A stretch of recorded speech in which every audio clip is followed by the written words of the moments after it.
Well, Donald Trump has destroyed Paul Ryan's life.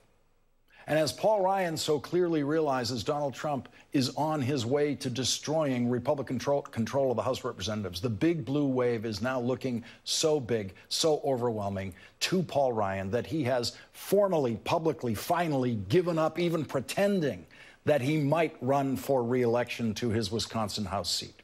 And so Paul Ryan will take his place in history as simply the worst of this country's speakers of the House of Representatives.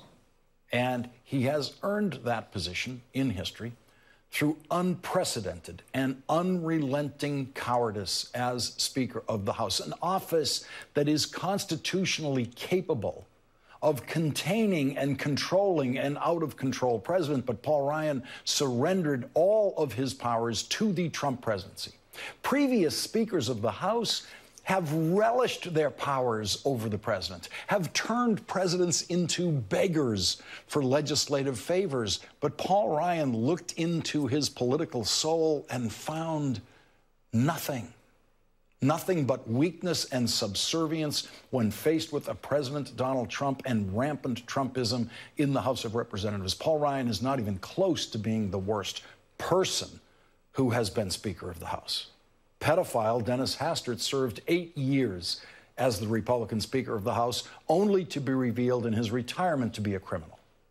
And before the Civil War, of course, we had slave-owning Speakers of the House. But they were all more effective in their job as Speaker than Paul Ryan.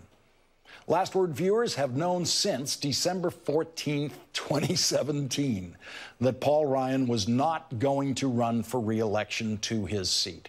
That is the night that I announced it for Paul Ryan at this hour, simply because he refused to deny a Politico story that day that he was thinking about not running for re-election. A Speaker never does that.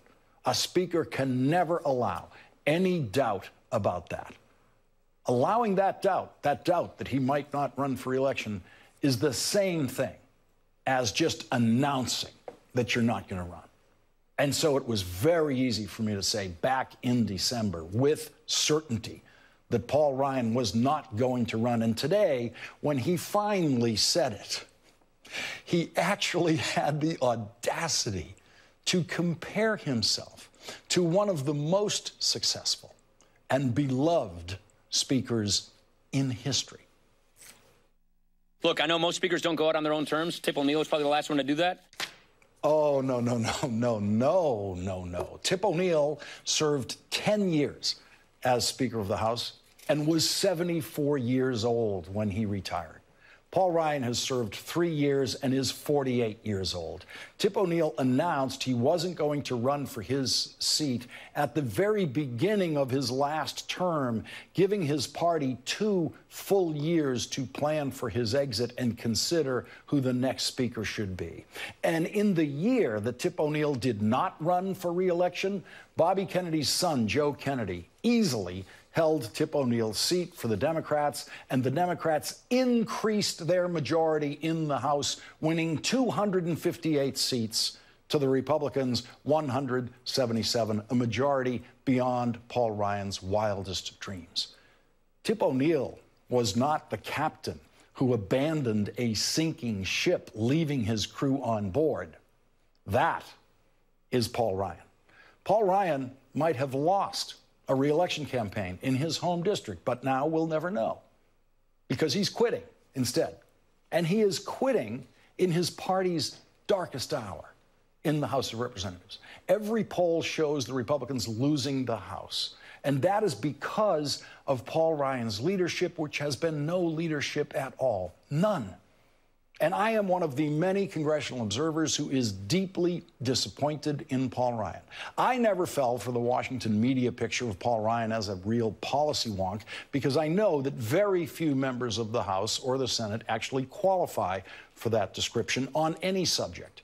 They are always guided by their staffs on policy. The staffs always know more than the elected members. But Paul Ryan had done a better job than most Republicans at memorizing policy talking points, and every once in a great while, he actually showed a tiny bit of hope that he might actually be thinking about policy, like when he chaired a hearing that included testimony from a woman who is actually a food stamp recipient, a working woman, working poor mother, a food stamp recipient. It was some of the most important poverty policy testimony that I have seen in Congress. And Paul Ryan followed the Democrats' lead in bringing that woman's testimony into the committee to be heard. And I reported on that hearing that night right here with a slight glimmer of optimism about what that could mean.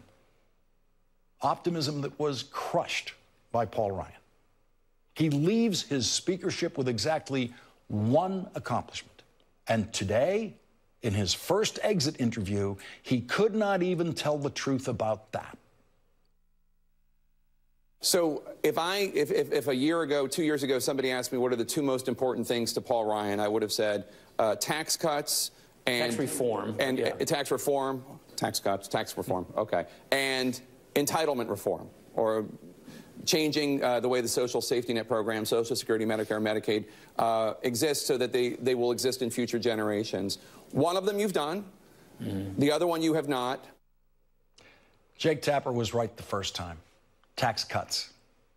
Tax cuts, not tax reform. Paul Ryan did not get tax reform through the House of Representatives. You know who did? Tip O'Neill.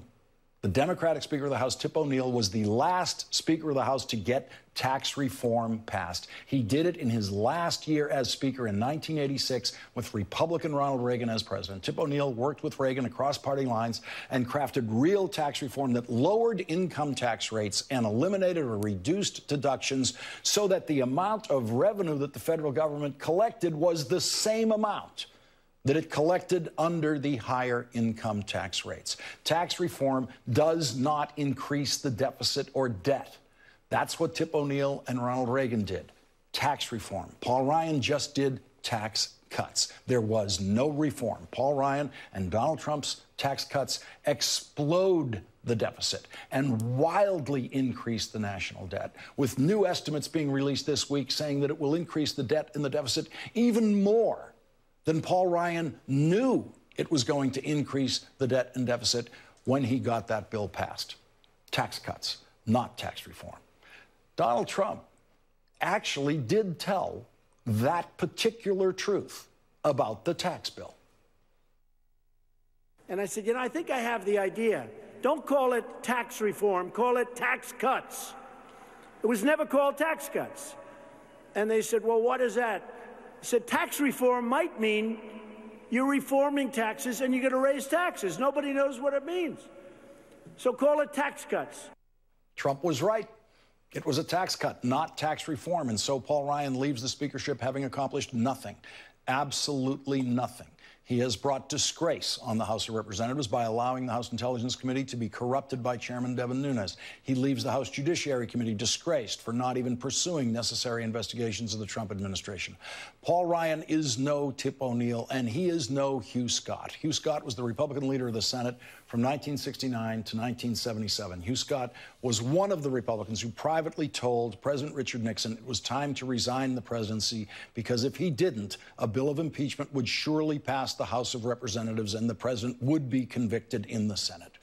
Richard Nixon listened to Hugh Scott and took his advice because President Nixon respected Hugh Scott in a way that Donald Trump has never respected Paul Ryan and will never respect anyone in government.